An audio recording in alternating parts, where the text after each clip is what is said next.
Declaração. Fique em pé, vamos fazer a nossa declaração. Esta é a minha Bíblia.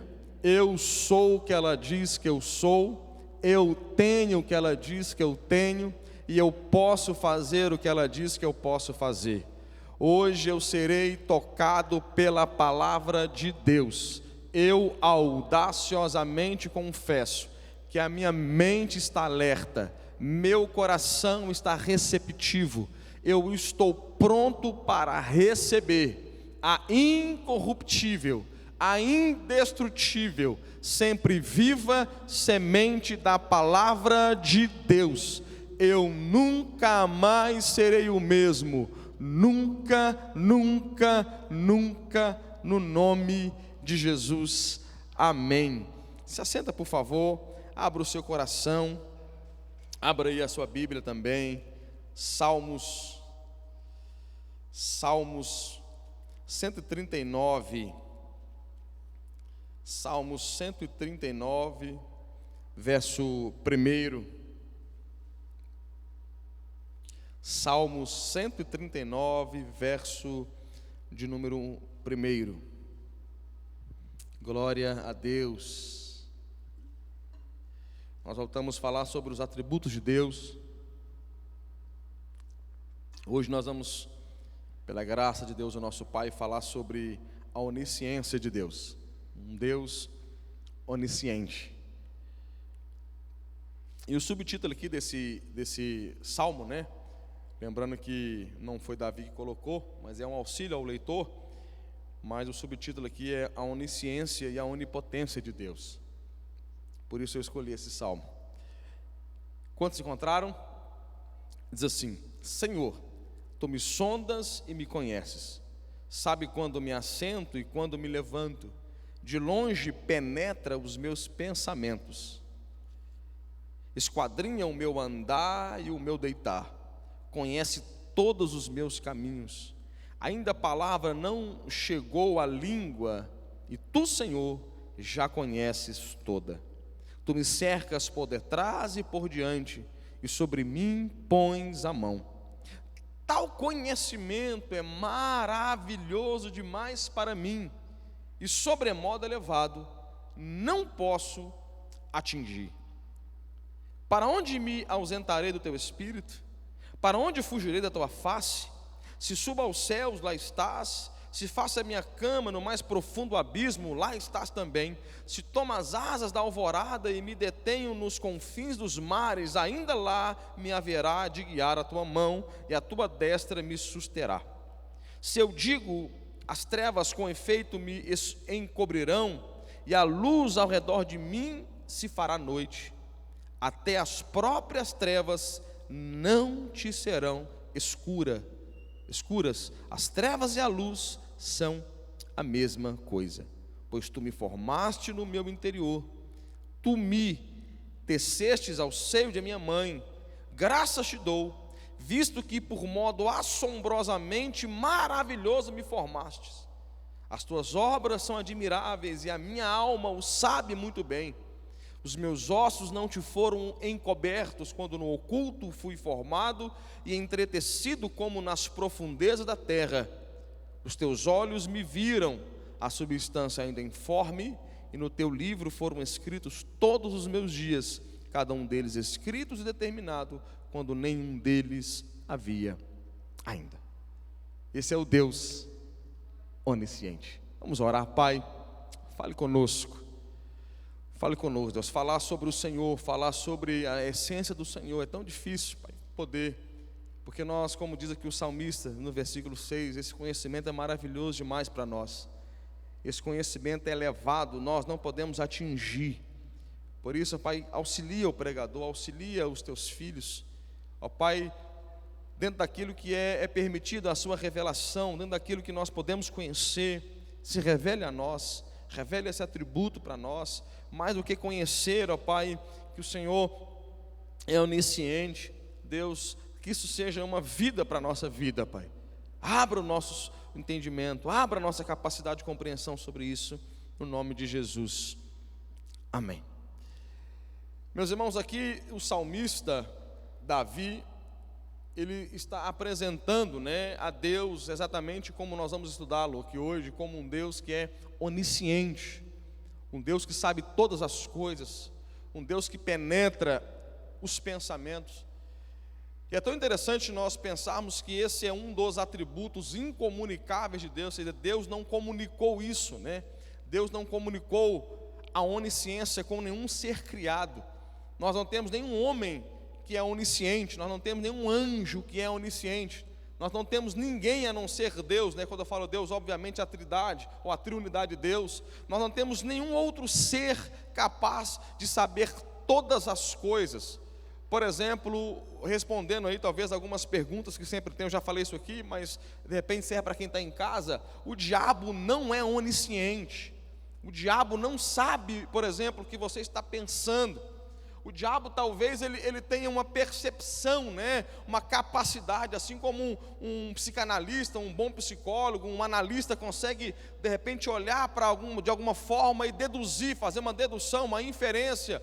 Talvez o diabo seja bom nisso, mas o diabo não sabe, o diabo não pode penetrar os nossos pensamentos. Por que não, pastor? Porque o diabo era um anjo. Um anjo não é onisciente. Amém? Anjo não era onisciente. O diabo, quando caiu, ele se tornou um anjo caído. Então, nenhum anjo pôde receber de Deus, nenhum homem pôde receber de Deus um atributo que é incomunicável, que ele não comunicou a ninguém, que é onisciência. Só Deus sabe de todas as coisas.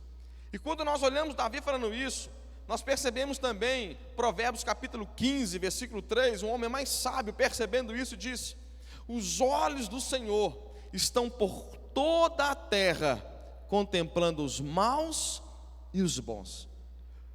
Dentro do estudo desse Deus que sabe todas as coisas, nós percebemos os olhos de Deus, ou seja, os olhos de Deus, é uma figura obviamente, os olhos de Deus estão por toda a terra, e Ele está contemplando. Em outras palavras, nada pode fugir dos olhos de Deus.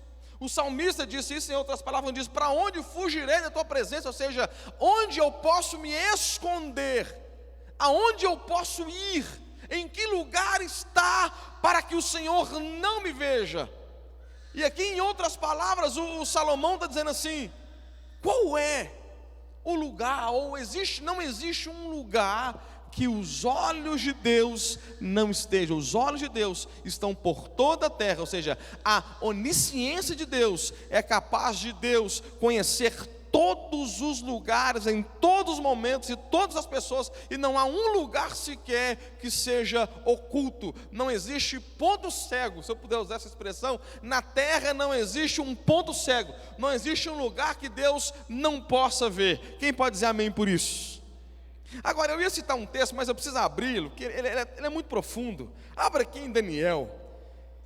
Eu preciso introduzir isso ao seu coração. Daniel, capítulo 2, versículo 22.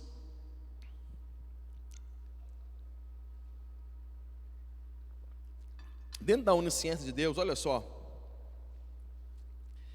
Ele revela o profundo e o escondido. Conhece o que está em trevas, e com ele mora a luz. Ele revela o profundo e o escondido. Conhece o que está em trevas, o que está encoberto, o que está oculto, e com ele mora a luz. Volte aí um livro, abre em Ezequiel capítulo 11, porque Ezequiel também entendeu quem é esse Deus. Capítulo 11 de Ezequiel, versículo 5, olha que tremendo. Caiu, pois, sobre mim o Espírito do Senhor, e disse-me: fala, assim diz o Senhor, assim tendes dito, ó casa de Israel, porque quanto às coisas que vos surgem à mente, eu as conheço. Olha que entendimento. Fala, ó Israel, assim diz o Senhor. Por quê? Qual é a autoridade profética? Qual é a autoridade de Ezequiel profética para falar em o nome do Senhor, para poder dizer assim diz o Senhor? Em outras palavras, Ezequiel está afirmado, há uma revelação do Espírito dizendo assim: eu conheço aquilo que vos surge à mente. E só Deus pode fazer isso. Só Deus pode conhecer o pensamento. Só Deus pode mergulhar, penetrar, saber, conhecer aquilo que se passa na mente. E Ezequiel está apegado a isso. Abra sua Bíblia em Hebreus capítulo 4, versículo 13. Hebreus capítulo 4, versículo 13. Olha o que diz a palavra aqui. Se você entrou agora aí na sua casa, nesse culto, nós estamos falando sobre a onisciência de Deus. E não há criatura que não seja manifesta na sua presença. Pelo contrário, todas as coisas estão descobertas e patentes aos olhos daquele a quem temos de prestar conta. Não há criatura que não seja manifesta na sua presença. Nada na criação está encoberta aos olhos de Deus. Por que isso é possível? Porque Deus é onisciente. O nosso Deus sabe de todas as coisas. E quando nós pensamos num Deus onisciente, o nosso relacionamento com Deus, e a gente, claro, eu vou aqui usar a onisciência, né, mas nós estamos contextualizando a cada atributo, nós já falamos de vários. Dentro da onisciência de Deus, quando nós entendemos a onisciência, toda vez que nós conhecemos a Deus, por quem Deus é, a essência do próprio Deus, o que nos resta é nos prostrarmos em adoração. O nosso relacionamento com Deus, ele precisa ser baseado, e por isso é importante você estudar sobre quem Deus é de verdade. Eu estou repetindo isso aqui várias vezes. O nosso grande perigo, principalmente da igreja pós-moderna, é corremos um risco de adorarmos um Deus que foi criado pela nossa própria mente, que foi criado por conceitos e legados que recebemos de outras gerações. O Deus que a gente cria ídolos no nosso próprio coração, coloca o nome dele de Jesus, ou do Espírito Santo, ou de Deus, e quer servir um Deus que não é um Deus bíblico.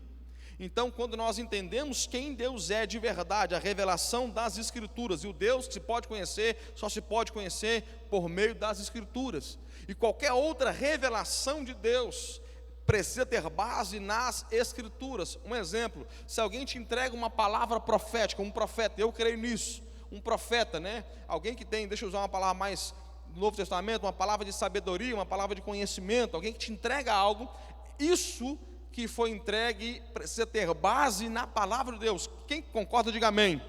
Então nós temos isso como base. Não há conhecimento de Deus que seja verdadeiramente de Deus que não seja por meio da Bíblia. E quando a Bíblia apresenta para nós a onisciência de Deus, dentro do nosso relacionamento com Deus, as duas esferas de relacionamento com Deus que nós temos é a adoração e a oração. E o que é a adoração? A adoração é exatamente nós cantarmos, né, para Deus, celebrarmos para Deus, não só através de canções, mas expressando a nossa própria vida, porque a palavra adoração traz a ideia em Israel também de mostrar e resplandecer quem Deus é. É por isso que a natureza, as coisas criadas conseguem demonstrar quem Deus é, porque elas revelam o poder de Deus. Então, quando nós olhamos para Deus onisciente, o que nos resta? Olhamos para nós, olhamos para Deus, o que sobra para nós? Se não prostrarmos o nosso rosto em terra e adorar, assim como Davi fez, porque Davi vai pensando: tu me sondas, tu me conheces, tu penetras o meu pensamento, tu sabes onde eu vou, e ele vai falando: o Senhor me viu, o Senhor foi capaz de me ver, a minha mãe me viu quando eu nasci, a minha mãe olhou o meu rosto, a minha mãe se alegrou com o meu rosto quando eu nasci, quando a parteira me entregou nos braços da minha mãe, ela viu o meu rosto, mas o Senhor não, o Senhor me viu. E eu estava sendo formado, eu não tinha nenhuma forma ainda, eu era ainda um embrião, um feto, e o Senhor foi capaz de me ver a formação dos meus ossos, do meu tecido, o Senhor viu a formação do meu sangue. Aí quando ele entende tudo isso, a única coisa que resta é: o Senhor é maravilhoso demais, eu não posso te atingir. O que acontece? Distinção, fala distinção.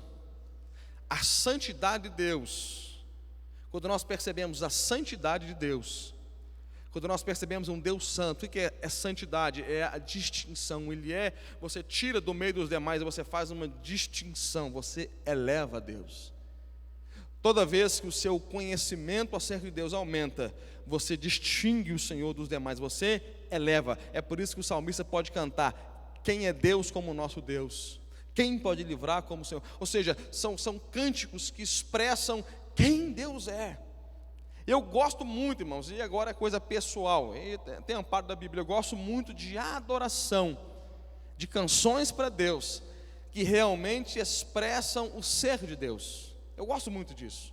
Respeito outro tipo de canções, mas assim eu gosto de ouvir.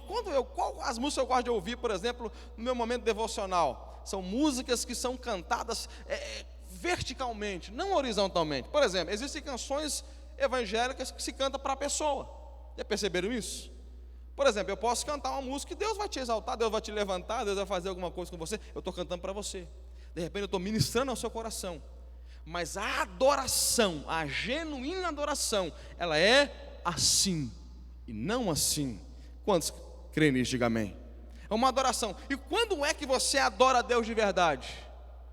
Quando você exalta Deus nos atributos de Deus. É por isso que conhecer a Deus de verdade vai fortalecer a sua base de relacionamento. Segunda base aqui de relacionamento é a oração.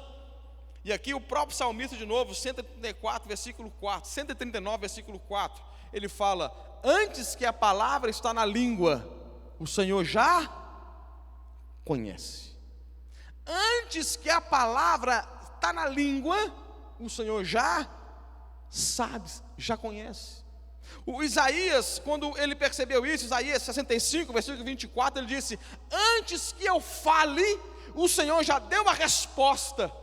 Olha que tremendo isso. Ou seja, um Deus que sabe todas as coisas, e um Deus que, antes que a gente ore, antes de você orar, Deus já sabe, Deus já conhece. E é por isso, e eu gosto muito de uma frase do John Bunyan, que ele falou assim: na oração é melhor ter um coração sem palavras do que palavras sem um coração. Se Deus já conhece, eu estou falando de relacionamento com Deus baseado em quem Deus é. Se eu descobrir que na minha oração Deus já sabe o que eu vou falar, porque Ele penetra a minha mente e o meu coração, Ele me sonda, né?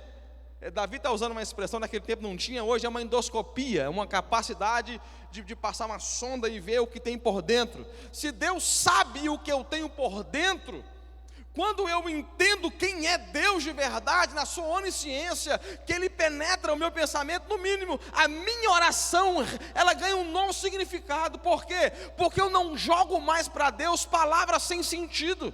Eu não gasto mais tempo com Deus falando coisas que eu não estou sentindo verdadeiramente.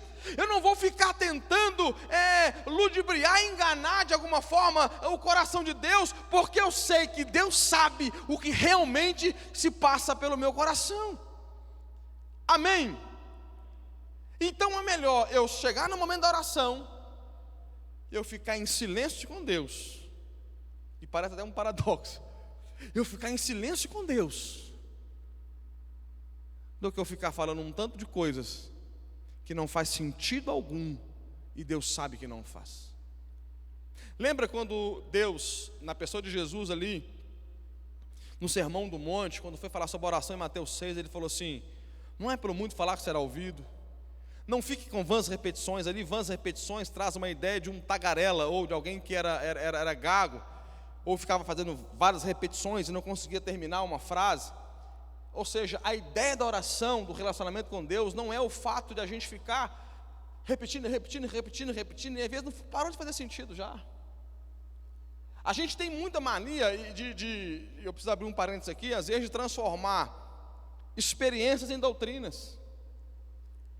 Existem experiências que são experiências, elas são pessoais, mas elas não podem ser transformadas em doutrinas. Doutrina tem que ter base na palavra. Um exemplo, Pedro, pessoas levavam Pedro para que Pedro passasse e a sombra de Pedro curasse. É Bíblia ou não é? É Bíblia. Agora, existe algum lugar na Bíblia que Pedro faz um culto da sombra de Pedro? Tem isso lá? Venha para o culto da sombra do Pedro. Por quê? Pedro entende que é uma experiência, mas que não pode ser transformada em doutrina. Os lenços de aventais de Paulo curavam, sim ou não? Atos 19. Mas você não vê nenhum lugar da Bíblia, nenhuma carta de Paulo ensinando os irmãos a entregar avental. Tem isso na Bíblia? Não tem. Então nós temos experiência, é válido. Alguém aqui no nosso meio pode estar com tanta fé e falar assim: ora para mim, você arrancar um avental, um lenço, e falar assim: ó, pega esse lenço e leva lá para a pessoa, e você vai orar com ela e coloca.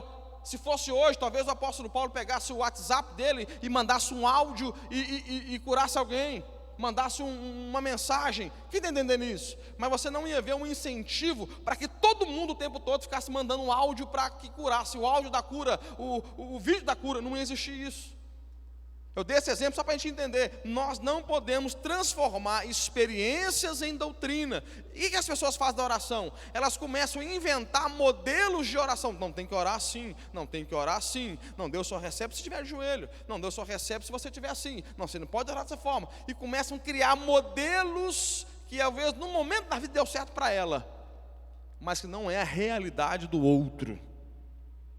Deixa eu terminar essa parte dizendo algo. Se eu fosse orar, se eu tivesse que orar de joelhos, irmãos, e só Deus só ouvisse de joelho, eu teria um problema. Deixa eu confessar um negócio para os irmãos. A maioria das vezes que eu me ajoelho para orar, eu durmo. Alguém fala assim: pastor, misericórdia, pastor, como é que você tem coragem de falar um negócio desse? Não sei porquê, irmão, parece um negócio. Eu acho que a oração me relaxa, sabe? É ajoelhar para orar. Aí fica ali um louvor, eu gosto, vai levando, daqui a pouco eu levanto todo feliz, assim: puxa vida, eu orei 3 horas, nada, eu orei 5 minutos, e o resto foi, eu perdi a noção do tempo. Então, para mim, eu estou brincando assim, mas para mim, a minha realidade é o quê? Eu prefiro orar em pé, eu prefiro orar andando, eu prefiro orar de outra forma. Então você precisa entender qual é o seu relacionamento com Deus, e entender, não adianta você ficar falando, se isso não está sendo, não tem apoio no seu coração. Quem entende isso, diga amém. Então, irmão, isso é crescer em relacionamento com Deus. Intimidade, eu aprendi isso eu esqueci o nome desse moço, ele é um grande pregador do México, um mexicano. Ele falou algo na Lagoinha: intimidade não é o quanto você busca, intimidade é um tanto de acesso que você tem. Grava isso. Intimidade não é o tanto que você busca, é o tanto de acesso. É o tanto de acesso que te é concedido. Ele deu o exemplo da esposa dele. Ele falou assim: já teve vez de eu buscar a minha esposa. Os irmãos sabem o que eu estou dizendo. De eu buscar a minha esposa, eu insisti em fazer coisa, e tentar ali. E ela fala: ah, não, amor, estou com dor de cabeça hoje. E teve vezes que a intimidade, de alguma forma, ele não precisou nem tanto de buscar assim, porque de alguma maneira algo está preparado naquele ambiente. Quem concorda? Quem entende isso?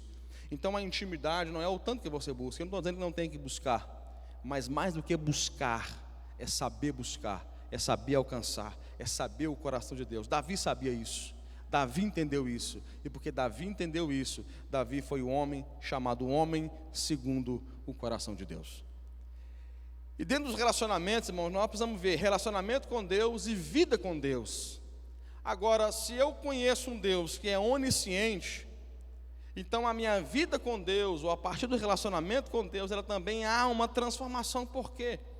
Porque se Deus sabe tudo o que eu faço, tudo o que eu penso, conhece o meu coração, conhece meus pensamentos, sabe todos os lugares que eu estou, e não há lugar que é oculto para Deus, então no mínimo isso vai causar uma revolução na minha vida. Quando nós olhamos para a Bíblia, isso vai alterar a nossa santidade, a nossa santificação, o nosso caráter vai ser transformado pelo entendimento da onisciência de Deus. Existe uma diferença entre caráter e reputação. Reputação é o que os homens dizem ao nosso respeito. Caráter é o que Deus diz ao nosso respeito, é o que os anjos de Deus estão dizendo ao nosso respeito. Então, quando nós pensamos na onisciência, nós podemos pensar, tem pessoas que têm reputação, mas não têm caráter. Tem pessoas que têm reputação, as pessoas olham para ela e admiram, cara, que legal, que bacana, só que no oculto, tem coisas que no mínimo compromete o caráter, a essência. Agora, quando nós pensamos na onisciência, Deus sabe, então afeta não só a questão da reputação, que é importante, amém, irmãos? Ela é importante para o Filho de Deus. Jesus era um homem íntegro e reto perante Deus e os homens, ela é importante, amém? Reputação é importante, amém? Mas mais importante que reputação é caráter. E quando nós pensamos sobre um caráter aprovado diante de Deus, isso está intimamente ligado à onisciência, um Deus que sabe tudo. Deixe-me dar alguns exemplos. Caim e Abel. A Bíblia diz que Caim e Abel é tão interessante. Gênesis 4:8. A Bíblia diz que Caim levou Abel para um campo. A Bíblia não diz, mas eu conjecturo, eu imagino que talvez levar ao campo seja levar a um lugar estratégico para cometer o pecado, o assassinato. Levar ao campo, talvez, deixa eu tirar você dos lugares, deixa eu planejar, e leva o Abel para o campo, para um lugar que ninguém estava vendo, e então ele mata o irmão, e quando ele volta para o campo, ele volta do campo, existe uma pergunta de Deus: Caim, aonde está o seu irmão? Sabe o que Caim descobre? Que ainda que não havia testemunhas no meio do campo, no meio do mato, escondido, não havia testemunho, ninguém podia ver, ninguém havia visto, não dava para testemunhar humanamente o crime dele. Mas quando ele levou o seu irmão para o mato, e talvez ele tenha olhado para a esquerda ou para a direita, olhado para frente e para trás, ele só esqueceu de olhar para uma direção: os olhos de Deus, que estão por toda a terra, contemplando os maus e os bons. Não havia testemunhas humanas, mas havia um olho que não dorme, que não cochila, que não distrai. O olho de Deus. Onisciência. Sara é algo tremendo. Sara, Gênesis 18:12. Deus está falando que vai dar um filho para o casal. Os irmãos conhecem a história, Isaac. Gênesis 18:12 é interessante, porque diz que Sara riu no seu íntimo. Riu no íntimo.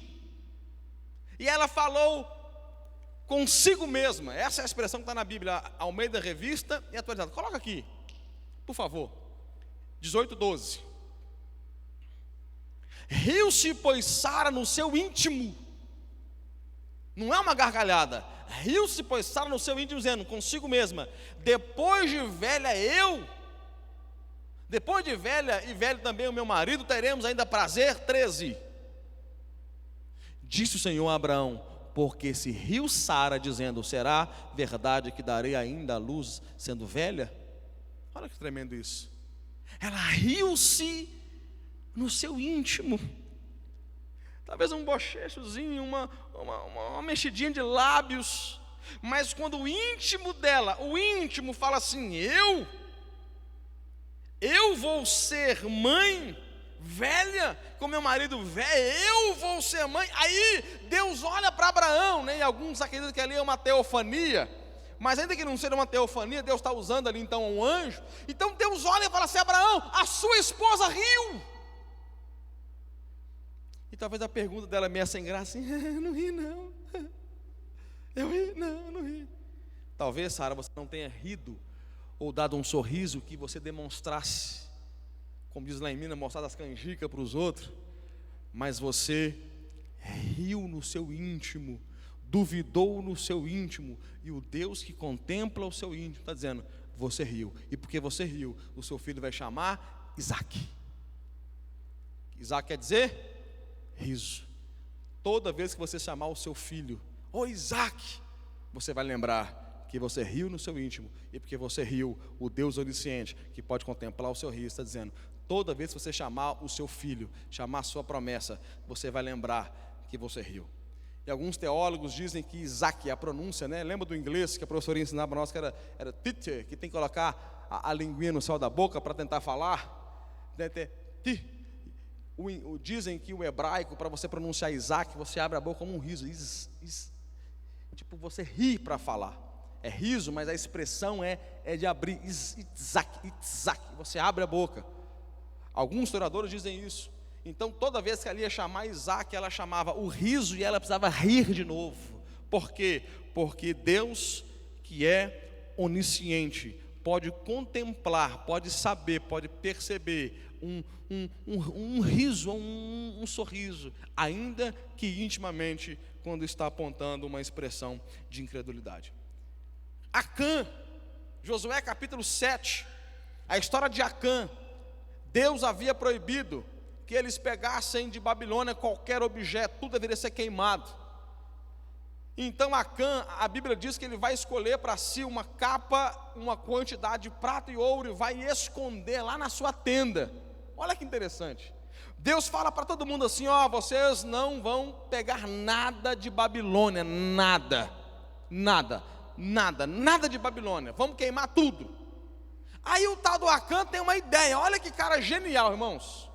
Tem cara que é inteligente, sabedoria, o cara, olha que cara inteligente, falou assim, eu vou esconder algo, eu vou pegar o ouro e a prata e a capa babilônica, eu vou esconder lá na minha tenda, eu vou colocar o ouro por baixo, a capa por cima, acabou o problema. Depois que todo mundo foi embora, todo mundo está lá e etc e tal, eu vou catar esse negócio, estou de boa. Olha que cara inteligente. Só que não sabia ele que Deus ia revelar deixa eu usar uma expressão pentecostal, que Deus ia revelar o manto, Deus ia revelar o mistério. O Deus de Daniel 2:22, o Deus que revela o profundo, o oculto e o escondido, ia revelar. Eles iriam tirar sorte, e a sorte ia chegar até a casa de Acã, porque Deus é onisciente. Último exemplo, Davi. Lembra do pecado de Davi? Davi ensina muito para nós. Davi ele pecou. Quando ele pecou, ele tentou esconder. E para esconder o pecado, ele precisava pecar cada vez mais. Um pecado para cobertar o outro pecado. Ele adulterou com a mulher de Urias, se não falha a memória, 2 Samuel 11. E aí ele tentou fazer Urias voltar da guerra para deitar-se com a sua esposa, para assumir o filho. Ela havia engravidado. Urias muito fiel, eu estou encurtando a história, Urias muito fiel, se recusou a deitar com a esposa, porque os homens estavam na guerra, ele achou isso injusto.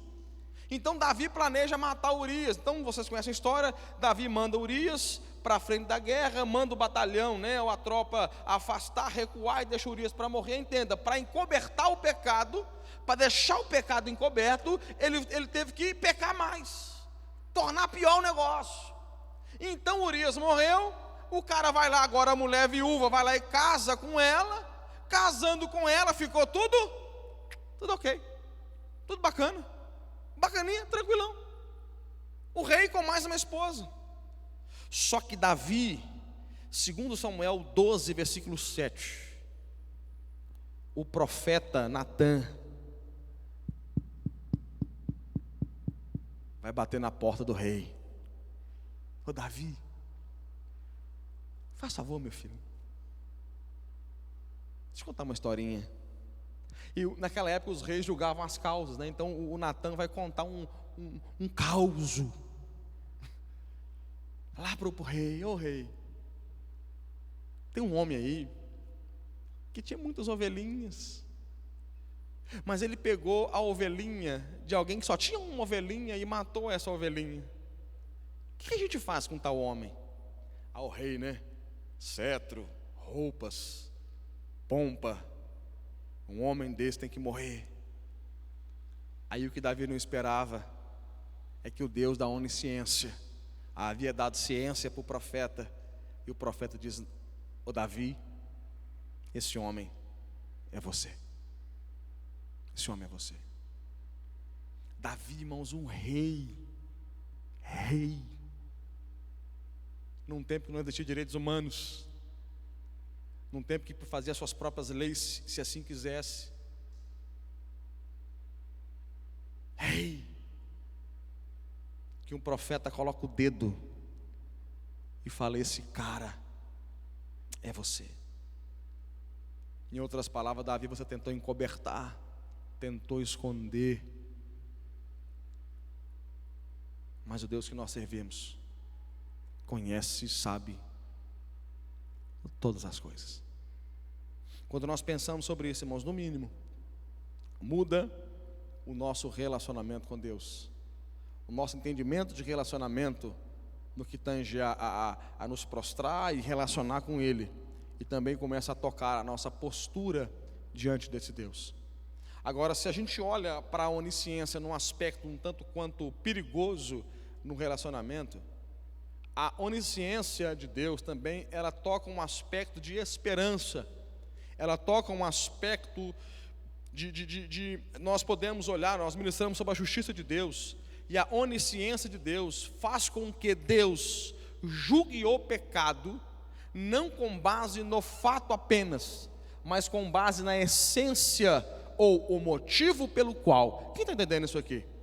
É por isso que o aspecto da onisciência de Deus, ainda que seja um tanto quanto perigoso para nós, e coloque amor no que eu estou dizendo, porque Deus sabe tudo quanto nós fazemos, pensamos e falamos, agimos, imaginamos.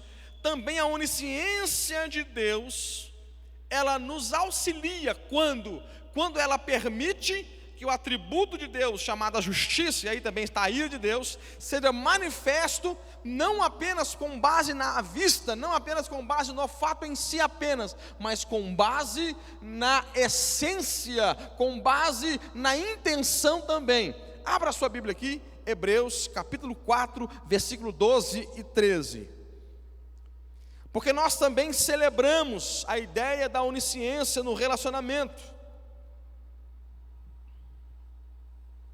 Olha o que diz aqui: porque a palavra de Deus é viva e eficaz, mais cortante que qualquer espada de 2 gumes, e penetra até o ponto de dividir alma e espírito, juntas e medulas, e é apta para discernir, apta para discernir os pensamentos e propósitos do coração. Apta, capaz de discernimento de quê? Pensamentos, propósito do coração, da intimidade, da onde flui os desejos. O próprio Jesus falou assim: do coração procede as saídas da vida, ou seja, o ato é resultado do coração, não o coração do ato. Então do coração procede os maus desejos, os maus desígnios, adultérios, homicídios, tudo sai do coração. E Jesus aqui, Deus está dizendo aqui em Hebreus 4,12, que Deus, a palavra de Deus, discerne pensamentos e propósito lá da onde flui, lá da raiz do mal. Pastor, e qual é o contexto? Versículo 13: e não há criatura que não seja manifesta na sua presença, pelo contrário, todas as coisas estão descobertas e patentes aos olhos daquele a quem temos que prestar contas. Então o versículo 12 e 13 é o mesmo contexto. Que contexto é esse? Nós teremos que prestar contas com Deus. Amém? Amém ou não? Vamos ter que prestar contas a um Deus que sabe tudo, que viu tudo, um Deus que viu o pensamento, um Deus que sabe de todas as coisas, que não há nada encoberto. Mas esse Deus, Ele conhece o íntimo, Ele pode julgar. Uma diferença: se você olhar para alguém cometendo um erro, você vai julgar conforme aquilo que você acredita. Você vai olhar e falar: sem vergonha, miserável, então você está dando uma de crente. Te conheço, sem vergonha. Você não sabe da intimidade. Deus sabe. Deus consegue ver o arrependimento. Deus consegue ver um momento do pecado que para você foi uma safadeza, mas que para Deus a pessoa caiu em uma tentação, e às vezes no ato nem terminou o pecado, ela já estava chorando e arrependida. E chorando é uma figura, porque nem sempre quem chora arrepende, nem todo arrependimento precisa de choro.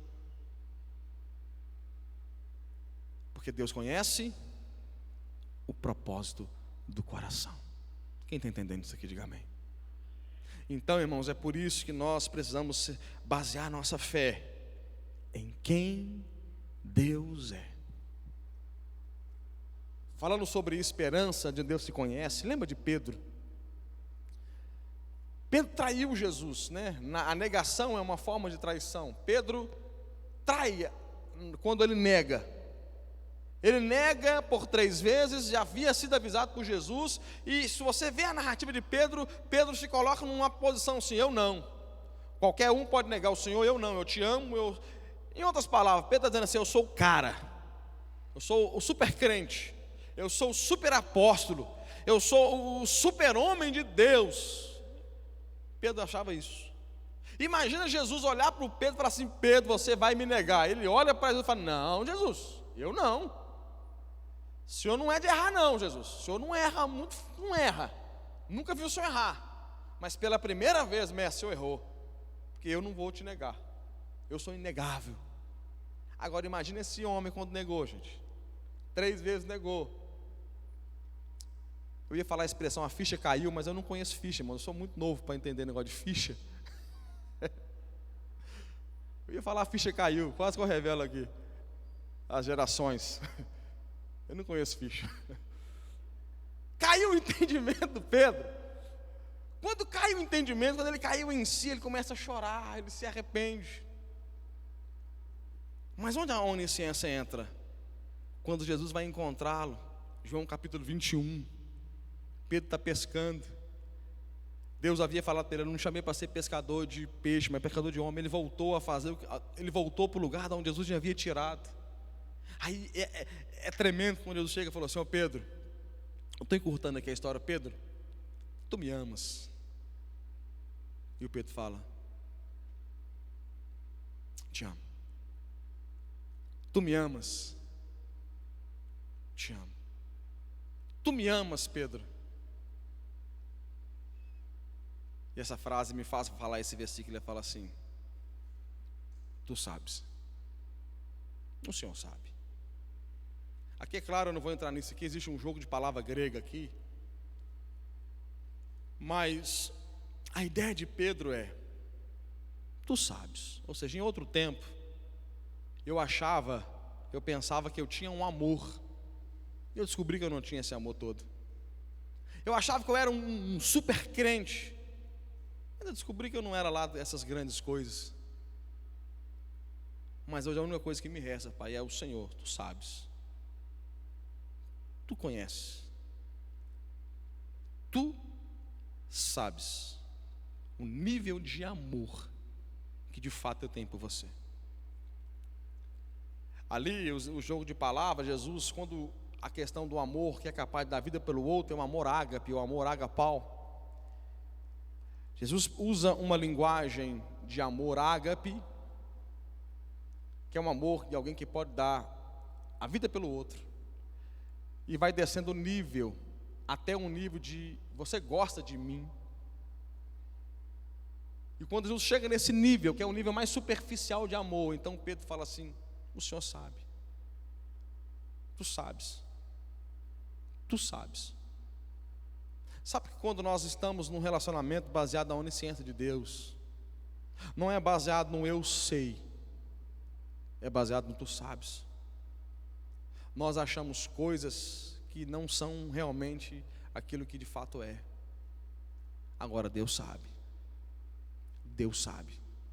É por isso que a oração de Davi era mais ou menos assim: Senhor, me sonda, me conhece. Vê se há em mim algum caminho mau, porque o coração é enganoso. Pedro foi pego pelo seu aparente amor, que na verdade ele não tinha.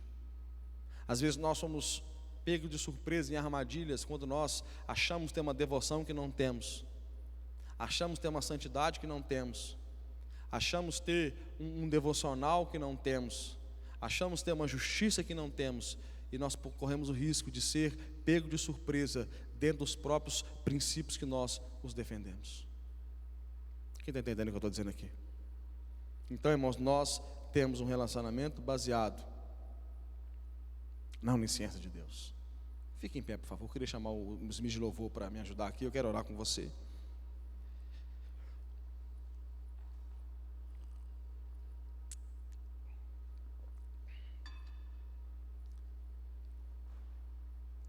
Dentro da onisciência de Deus, irmãos, a redenção de Cristo, a nossa redenção em Cristo, ela está intimamente ligada à onisciência de Deus. Dentro da onisciência de Deus, nós temos o que nós chamamos de presciência, um Deus que sabe antes.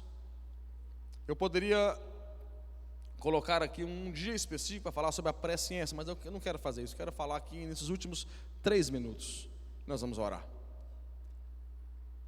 Quando nós pensamos num Deus que é onisciente, que sabe de todas as coisas, 1 de Pedro, capítulo 1, versículo 18, Pedro disse assim: sabemos que não foi mediante a coisas corruptíveis como prata e ouro, que fostes resgatados do vosso fútil procedimento que vossos pais vos legaram, mas com o precioso sangue de Cristo, como de cordeiro imaculado e incontaminado, o qual foi conhecido, olha a presciência de Deus, o qual foi conhecido ainda antes da fundação do mundo, porém manifestado nesses últimos tempos por amor de vós. Sabe o que a palavra está dizendo aqui em Pedro? Que Jesus está sendo levado à cruz, na presciência, no conhecimento de Deus, antes mesmo do mundo ser criado. O teólogo John Stott disse uma frase assim muito interessante. Ele disse assim: antes de Deus dizer haja luz, ele disse haja cruz. Porque antes de Adão existir, antes de Adão e Eva existir, na presciência de Deus, Deus havia separado o cordeiro para o sacrifício. Deus não foi pego de surpresa quando Adão e Eva comeram do fruto proibido. Deus não entrou em desespero no céu: o homem pecou e agora, o que eu faço? Não. Deus tinha a resposta para o pecado antes do pecado entrar no mundo. É isso que Pedro está dizendo. O pecado não foi mais forte. Alguém fala assim: pastor, então por que Deus criou o homem se sabia que o homem ia pecar? Vai lá e pergunta para ele. Pergunta para Deus. Faz pergunta difícil para mim não. Por que Deus então criou um homem? Tem uma mensagem chamada soberania de Deus. Estuda isso. Ele é soberano. Pastor, o que é soberania? Deus faz o que Ele quer, na hora que Ele quer, não pergunta nada para ninguém, não dá satisfação para ninguém, Ele faz segundo o beneplácito da sua vontade. Ponto final. É soberano. Existe resposta teológica, mas eu não vou responder isso aqui agora, não vai ficar longa. Mas um Deus que já havia separado a cruz antes mesmo de criar o homem. Deixa eu ler o último texto com você, irmãos. Eu preciso ler isso aqui. Atos capítulo 2, porque é a primeira pregação da igreja. Atos capítulo 2, olha onde está fundamentada a primeira pregação da igreja. Atos capítulo 2, versículo 22. Olha que pregação, irmãos. Como eu gostaria de pregar igual Pedro. Olha a pregação. Varões israelitas, varões promiscenses, atendei a essas palavras. Jesus o Nazareno, varão aprovado por Deus diante de vós, com milagres, prodígios e sinais, os quais o próprio Deus realizou por intermédio dele entre vós, como vós mesmos sabeis. sendo este entregue pelo determinado desígnio e presciência de Deus, vós o matastes, crucificando-o por mãos de iníquos, ao qual, porém, Deus ressuscitou, rompendo os grilhões da morte, porquanto não era possível que ele fosse retido por ela. Sabe qual é a base da primeira pregação da igreja? Presciência de Deus. Um Deus que sabe tudo. Um Deus que antes de você nascer já havia preparado a resposta ao pecado. Um Deus que escolheu criar o Adão, que quis o Adão, não obstante ao pecado. Um Deus que quis o relacionamento. Um Deus que quis dividir a glória. E quando eu falo de dividir a glória, não é no sentido da capacidade, mas de mostrar-se, de revelar-se, de mostrar o que Deus tem de mais importante, já é a glória dele. Aleluia. Um Deus que nos quis. Você olha no espelho e às vezes você fala assim: cara, que troço, que não para de pecar. E Deus nos quis assim. E Deus nos amou e deu a nós, pela presciência, o que Ele tem de melhor, que é o único Filho. Eu queria que você orasse. Vamos orar. Ore cantando, cante adorando. Vamos fazer como Paulo e Silas. Tu és soberano sobre a terra, sobre os céus. Tu és Senhor absoluto. Tudo que existe acontece. Tu sabes muito bem. Tu és tremendo. Tu és soberano sobre a terra, sobre os céus. Tu és Senhor absoluto. Tudo que existe acontece. Tu sabes muito bem. Tu és tremendo. Mas apesar dessa glória que tens, tu te importas comigo também. E esse amor tão grande eleva-me, amarra-me a ti. Tu és tremendo. Mas apesar dessa glória que tens, tu te importas comigo também.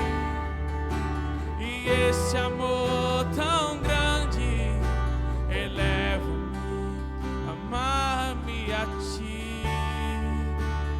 Tu és tremendo.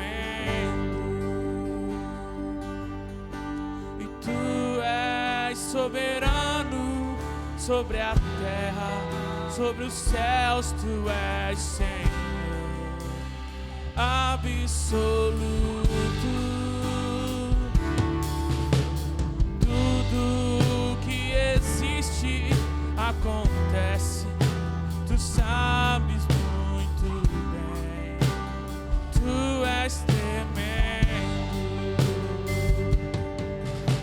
Mas apesar dessa glória que tens, tu te importas comigo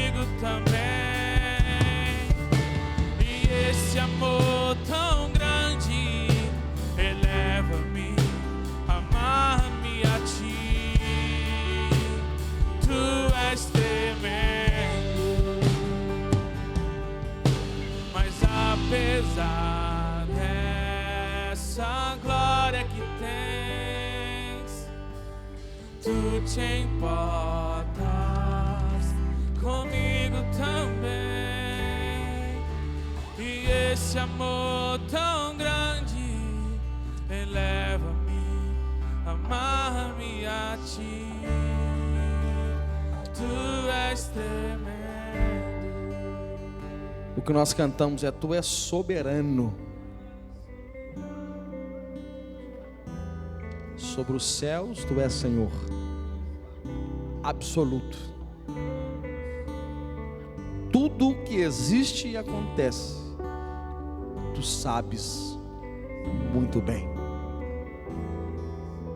Tudo o que existe e acontece, Tu sabes muito bem. Tu és tremendo. Esse é o nosso Deus. Esse é o seu Deus. Esse é o Deus que você serve. Esse é o Deus que você é filho, que você é filha. Em nome de Jesus. Amém. Pai, queremos mergulhar no atributo do Senhor. Um atributo tão importante, Pai, que o Senhor não comunicou a ninguém. O Senhor não deu a ninguém. Não tem anjo, não tem demônio, não tem homem, não há criatura que seja onisciente. Mas o Senhor é. Tu és tremendo. Nós mergulhamos, ó Deus. Nós mergulhamos no seu coração. E a minha oração é que, Pai, um pequeno estudo sobre o Senhor, mas que isso, a revelação que é gradativa e progressiva, cresça. Que consuma os nossos dias, a nossa vida, esse entendimento de quem o Senhor é. Em nome de Jesus. Em nome de Jesus. Vamos terminar. Vou terminar o culto agora.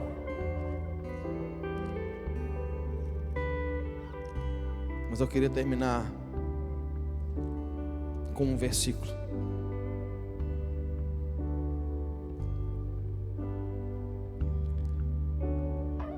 Tal conhecimento é maravilhoso demais para mim, sobremodo elevado, não posso atingir.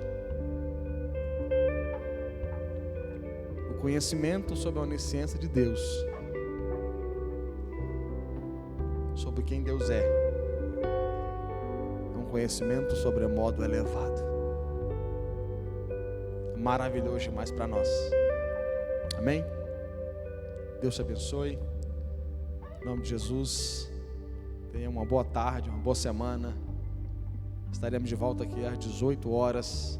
Que a graça do Senhor Deus o Pai, a comunhão do Filho, a consolação do Espírito esteja sobre a sua vida, em nome de Jesus. Amém?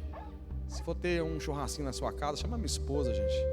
Eu vou levá-la lá de carro e tal, mas chama ela para comer com vocês. Essa glória que tens, tu te importas comigo também. E esse amor tão grande